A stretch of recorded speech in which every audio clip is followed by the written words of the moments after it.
Jesus freak here. And I figured I'd probably try to clear up a few things regarding my stance on Bible versions. As you're probably aware, I try to avoid using any translation other than the King James in my videos unless I absolutely have to. And sometimes I do. I've used the RSV, I've used the New King James, and I've even used my own translation a few times.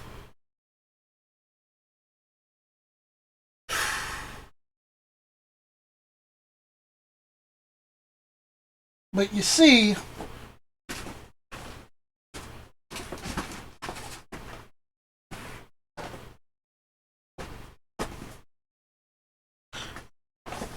you have to rely on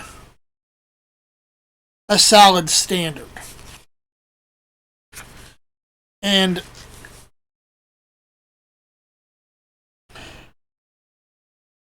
most other versions are a standard of quicksand shifting under your feet.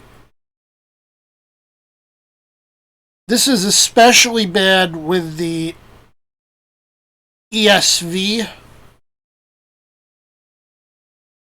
but it's also an issue with the NASB and the NIV.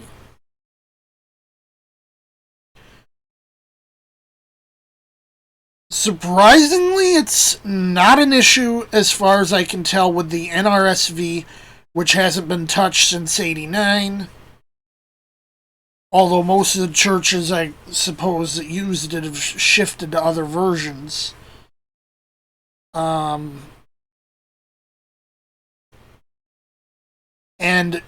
it hasn't been the case for the New King James, which hasn't been touched since '85. For this reason, I'm willing to say that, New King James is an adequate crutch, because being based on the same textual tradition and having a, as far as we can tell, stable text,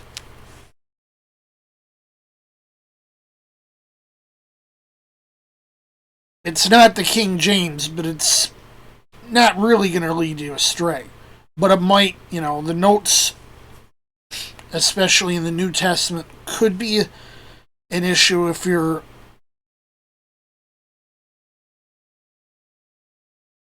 new in the faith.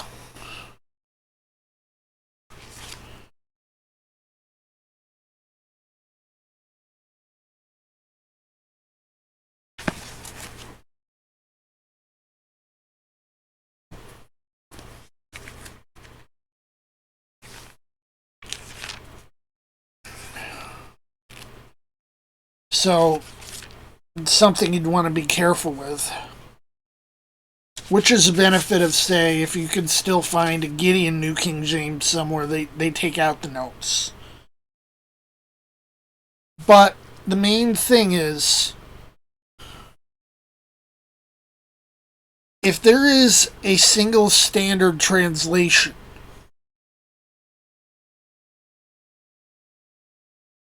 a single standard text that everyone agrees on, it doesn't have to be the ultimate best. It just has to be something that can be used as a standard.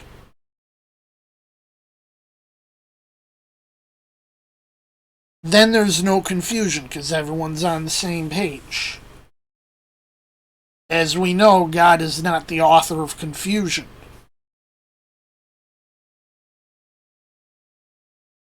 You see,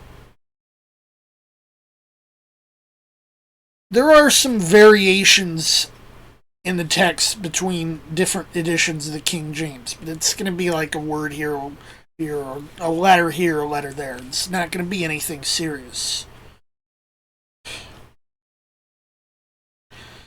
And that's from me having checked many different King James Bibles over the course of decades.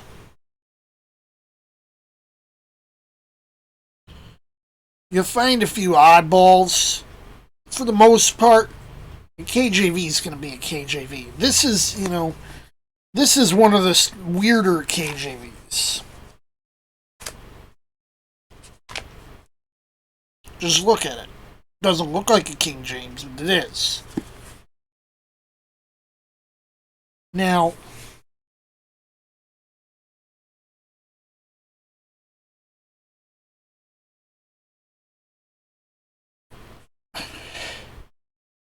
I remember once when I was in a Bible study,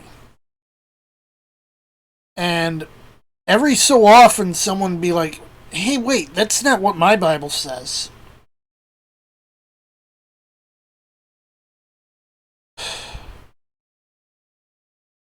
That's the biggest problem with using multiple translations. Now, I've mentioned I've done my own translation, and there's a few reasons I don't support it.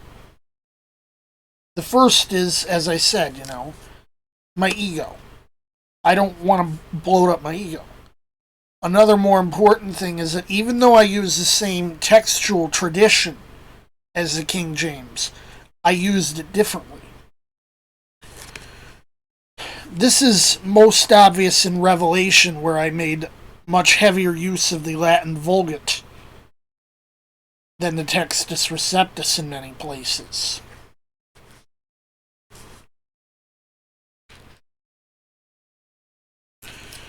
And the result is that even though I did use the same tradition, the same lines of text, you often wind up with some readings that are radically different. And you still run into the issue that people are going to get confused because my translation says this, the King James says this. You don't have this as much with the New King James because they were actively trying to avoid that problem. It still happens now and then.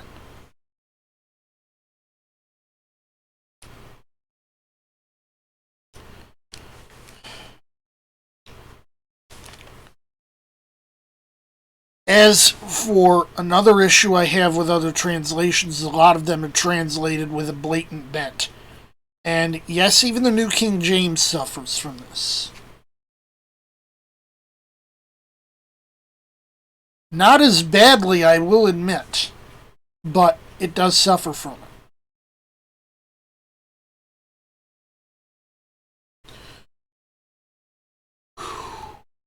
I'm not going to use any sort of appeal to authority. I'm not going to use any appeal to age or whatever. Yeah, it's been 400 years and we got the same translation.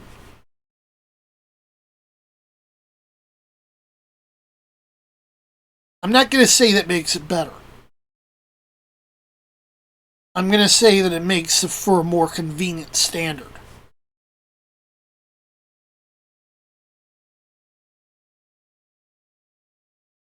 At the end of the day, I try to tell people that the King James is enough.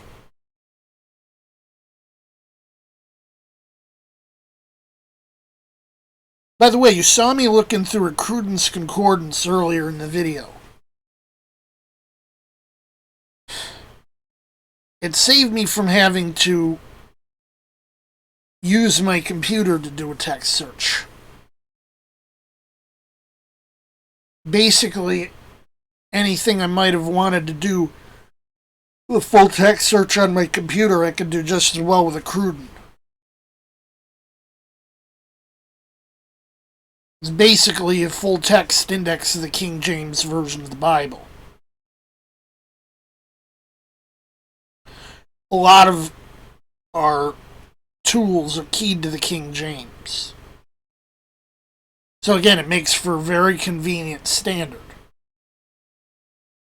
I don't care if it's got issues. The English is antiquated. It's a learning experience. King James English helped me understand Shakespeare. Shakespeare helped me understand King James English.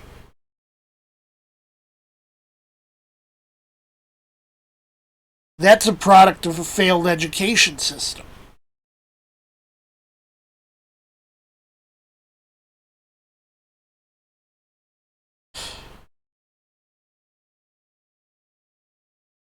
But where everything important is keyed to the King James, you're going to want to stick with that to avoid confusion. And in the end, it is about avoiding confusion.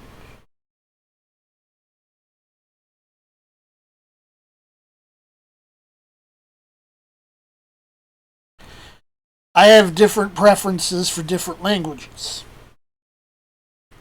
Surprisingly, I tend to push Lockman translations when working in Spanish. I like a translation that's similar to the King James, keeping in mind other languages aren't English. I try not to be Anglo-centric. English is the only language in which I am fluent, so there is some Anglo-centricity.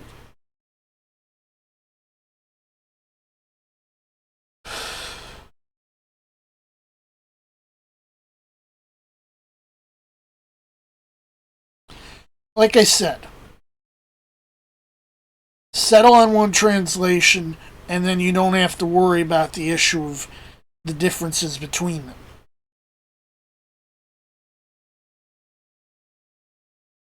Jesus, freak out.